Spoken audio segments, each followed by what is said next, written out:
Good day, everyone. I am Rona G.V. Lion together with my partner Johaira C. Alo.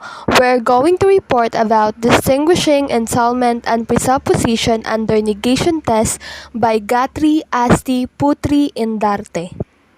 The entailment and presupposition are semantic relations that hold between sentences of a language.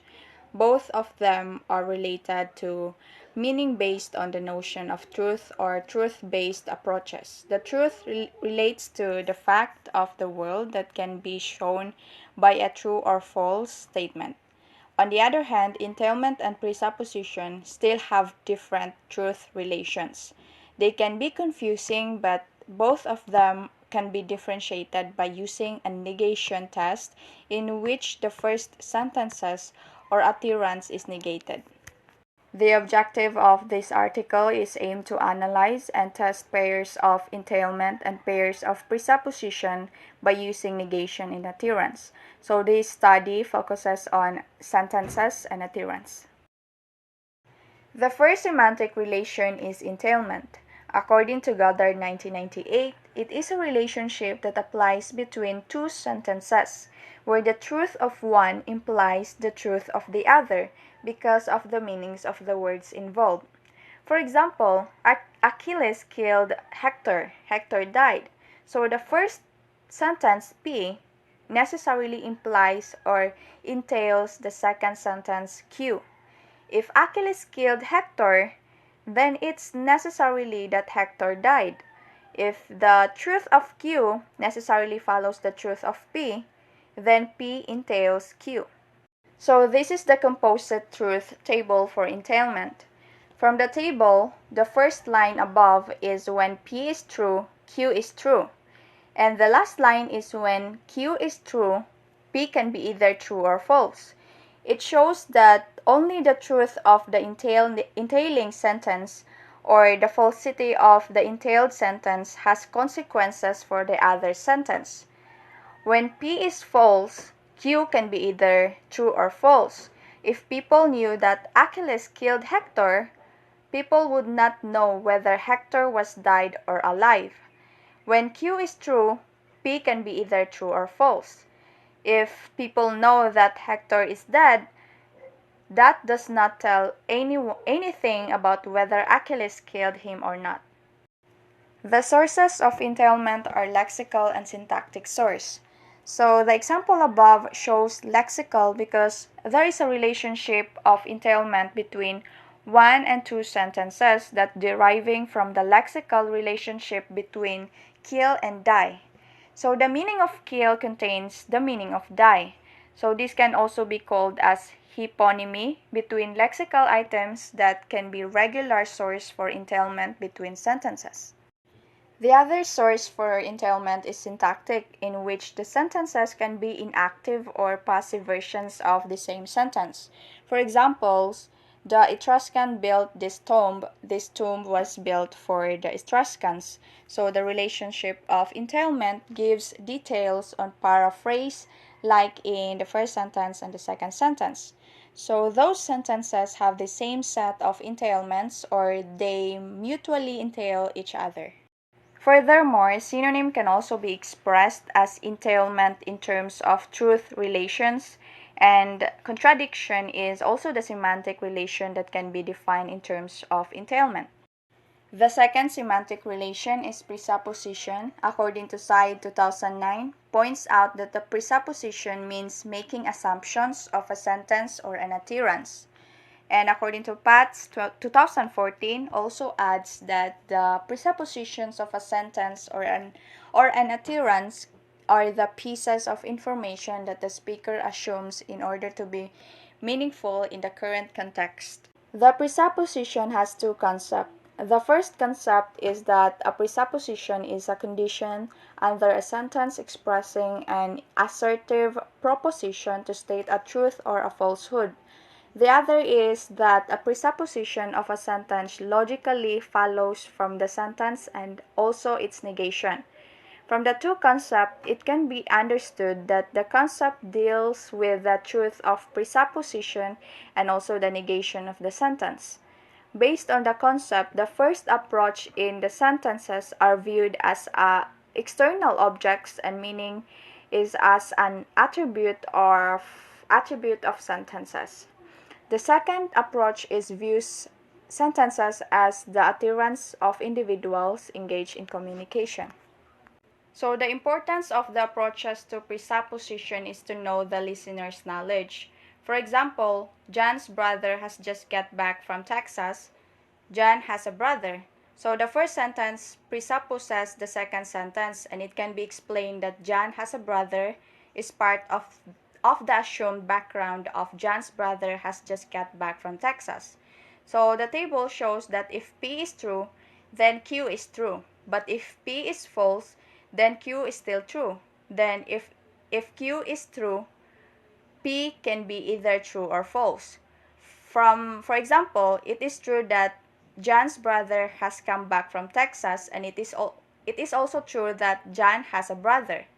If it falls that John's brother has come back from Texas, the presupposition that John has a brother still survives. But if it is true that John has a brother, it does not tell anything about whether he has come back from Texas or not. So both entailment and presupposition need knowledge to understand the sentence relation. According to Syed 2009, provides a negation test in which if an entailing sentence is negated, then the entailment fails, but negating a presupposing sentence allows the presupposition to survive. So here are the examples of entailment pair and presupposition pair. I saw my father today. I saw someone today. The mayor of Liverpool is in town. There is a mayor of Liverpool. So the relation of the sentence in first sentence and second sentence is as entailment. The sentence I saw my father today entails the sentence I saw someone today. To make it more specific, my father entails someone. Otherwise, the relations of the sentence in the number 13 and number 14 is as presupposition. So the sentence number 13 presupposes the sentence number 14, and it can be explained that there is a mayor of Liverpool is part of the assumed background of the mayor of Liverpool is in town. The findings and discussion of the study focuses on the entailment and presupposition in comic strips of Garfield the cat. The characters are Garfield the cat, June as the owner, and Odie the dog. The comic strips and the utterances produced by each speaker are shown below. The context of the first comic strip describes that June is curious to know how Garfield eats food. It can be assumed that June wants to know whether Garfield has the same characteristic as the other animals or has different way to eat cat food. In the first comic strip, it shows that when the first utterance is negated, then the negative sentence becomes positive. Thus, the sentence becomes, frankly, I know how you can eat cat food. It is related to the second utterance. Then the new utterance is still related to the utterance like this. The first comic strip is called presupposition. In the second comic strip, June thinks that Garfield has the same character as a bear. Then June offers Garfield to become a bear since Garfield likes to sleep a lot. Garfield thinks that June is making a joke, and Garfield answers that it is ridiculous because Garfield is a cat and cannot become a bear. The second comic strip is described as presupposition. The first utterance can be negated into how wouldn't you like to be a bear, Garfield? The negated utterance does not affect Garfield's statement in don't be ridiculous. In relation to the negated utterance, it means that Garfield is a cat and indeed he is not a bear. then it can still be true if Garfield states don't be ridiculous. So, thus this is called presupposition. Another result showed that the third comic strip is understood that June really wants to go shopping, but Garfield asks him first to give his man card. Garfield's statement shows a joke. When Garfield asks the man card means that June is not a man, since the men commonly do not have the activity of shopping. So, the third is entailment. The utterance in 3 can be negated into I'm not going shopping. Then if the utterance in 3b is related to the negated utterance, it is affects the utterance in b. When a man wants to go shopping, his friend can ask for the man card, but if the man does not want to go shopping, his friend cannot ask him for the man card since he does not have attention to go shopping like a woman. So, this pair of utterance can be called entailment. The context of the fourth comic strip explains that June wants Garfield to lose weight. June thinks that Garfield weighs too much and Garfield's response is only by saying yes, showing that Garfield agrees with June. The first utterance of the fourth comic strip becomes I don't want you to lose weight, and I don't mean now as the negated utterances. If it is related to 4b, the negated utterance is still accepted. When the first speaker says, I don't want or I want, it is not affected. Yes, sir, as the second utterance. Therefore, the utterance in 4 is named presupposition. In comic strip in number 5, June knows that Garfield is waiting for dinner. Garfield's expression shows that he really needs food for dinner. Then June makes sure Garfield by asking whether he is looking forward to dinner or not, and Garfield feels annoyed of June's question. So, the utterance in 5 can be described as presupposition. When the first utterance in 5a is negated into not looking forward to dinner, the negated utterance can still be related to the second utterance in how can you tell? The first speaker makes sure that the second speaker does not look forward to dinner, and the second speaker can still respond, how can you tell? Because it can be assumed that the first speaker knows the feeling of the second speaker. The context of the sixth comic strip can be described that both June and Garfield act overreactive since Garfield has run out of something and he acts too much, and June thinks that Garfield needs to cut down on the snacks since Garfield eats up the food stock. So, the comic strip in 6 is described as entailment. It is known that if the first utterance is negated into, I don't think maybe you should cut down on the snacks, Garfield, then this negated utterance does not relate to the second utterance anymore, because there is no expression showing the excessive act of overreaction in a negated utterance. Therefore, the utterance in 6 is called entailment. In comic strip number 7, June has just got a joke and he intends to tell Garfield about it, but before telling the joke, Garfield laughs as if June has told him about the joke. June thinks that Garfield probably is foolish, but Garfield thinks that it may be funny since when June says the word a joke, spontaneously Garfield laughs. It can be assumed that a joke is something funny that can make people laugh. Therefore, Garfield laughs first before June explains the joke to him. So, it explains that the 7 comic strip shows entailment. If it is tested, the first utterance can be negated into, I just did not hear a joke. Then, if it is related to the second utterance, It becomes strange to laugh since the first speaker does not have a joke and it is impossible to use ha ha ha ha ha as a reply. The second utterance is not appropriate for the negated utterance. Thus, the utterance in 7 is called entailment. In the context number 8, this comic strip shows that John wants to enjoy his day in the meadow. Unfortunately, he goes back with full of disappointment. He cannot find the meadow because the constructors built a hotel on it. Garfield thinks and suggests June to hang out in the lobby as a good solution.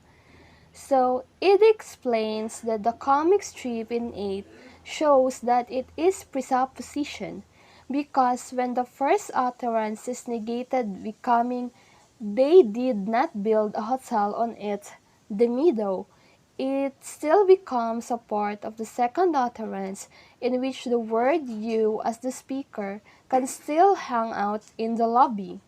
Then there is no problem whether people build a hotel or not. It has no effect on the second utterance in 8. In comic strip number 9, it is clearly described that Garfield hates Mondays. He is too lazy doing activities on Mondays. The clock gives Garfield spirit and convinces Garfield that doing activities on Mondays can become a fresh week to start his day. However, Garfield is still lazy and does not care about what the clock says. So it explains that the utterance in 9a is tested by negating it into I don't hate Mondays. The negated utterance is tested and related to the second one in 9b. So the second utterance in 9b can be divided into 3 points of utterance. This is your conscience speaking. It's not nice to hate Mondays, and look at it, it's starting a fresh week with a clean slate. If the first point of utterance is related to the negated utterance, then it still has a relation between I don't hate Mondays and this is your conscience speaking. It does not affect whether Garfield hates Mondays or likes Mondays because it is a matter of conscience. Therefore, for the first point, it described as presupposition. In comic strip number 10, gives details that June calls a friend and the problem arises. June gets difficulty in catching the voice of his friend on the telephone. It probably has no signal. Then he finds a way to make the voice clear by changing his position upside down. In other words, June finds a way out to solve the problem in order to make it perfect. Garfield just considers it as a matter of technology that occasionally can make people crazy because of it. So, in comic strip, it shows presupposition because when the utterance in 10, A is negated into not perfect, it does not affect the second utterance, no matter what June says perfect or not perfect. Garfield's utterance is still acceptable. In relation to the second utterance, if June says not perfect, then it also means that the technology can resolve any kind of problem. In the comic strip number 11, June grumbles about his life when he tries to figure life out, but once he thinks about it, he has got a pain in his head. Garfield seems relaxed and comments on June's statement. Garfield thinks that a life of a man is the same as a life of a cat. Since a cat has 9 lives, Garfield asks June to find 9 of them to figure life out. Garfield's statement makes June feel annoyed because Garfield does not know what actually life is and how to deal with it. So, the 11th comic strip is described as presupposition. The utterance in 11a is negated into trying to figure life out does not make my head hurt. This negated utterance still has relation to the second utterance in try having 9 of them to figure out, pal. It can be stated that when June tries to figure life out and his head becomes hurt or not, it does not affect the second utterance. When Garfield asks June to try having 9 of them to figure life out, it can be still related to the negated utterance. So, the utterance trying to figure life out does not make June's head hurt. Shows that Garfield still can ask June to try having 9 of them to figure out. Then, this is called presupposition. So, in the last comic strip, described that Garfield has his birthday. June and Odie give a surprise by bringing him a birthday cake and ask him to make a wish. Garfield thinks that it is impossible to happen after making a wish. He's not sure that his wish can be true. A few moments later, someone is ringing the bell and all of them are questioning, especially Garfield. He thinks that possibly his wish may be true after making a simple wish. So, the last comic strip explains entailment. Since when 12a is negated becoming don't make a wish, the second utterance affects the first utterance. It can be explained that when June, the owner of Garfield, asks Garfield to make a wish, the utterance like that ever works makes sense of the first utterance. While when June asks Garfield not to make a wish, the second utterance like that ever works is not quite good to support the first utterance. The first utterance can be affect 12b. Thus, it is described as entailment. The overall analysis in comic strips of Garfield the Cat is found that number 3, 6, 7, and 12 are entailment and number 1, 2, 4, 5, 8, 9, 10, and 11 are presupposition. Therefore, from the analysis, the researchers tested that negation test is helpful to distinguish a pair of entailment and presupposition in the exercises and the comic strips. Conclusion. To sum it up, assuming something can be confusing for people who are the second speaker because they have different ideas. Occasionally, people as the second speaker can have a little misunderstanding because they do not share the same idea as the first speaker. Therefore, they need to know the truth of something written or authored as entailment and presupposition, and is necessary to understand the difference between the semantic relations between them. In this research, the researcher found some pairs of entailment and some pairs of presupposition in the comic strips. In the comic strips, there are 8 pairs of presupposition and 4 pairs of entailment.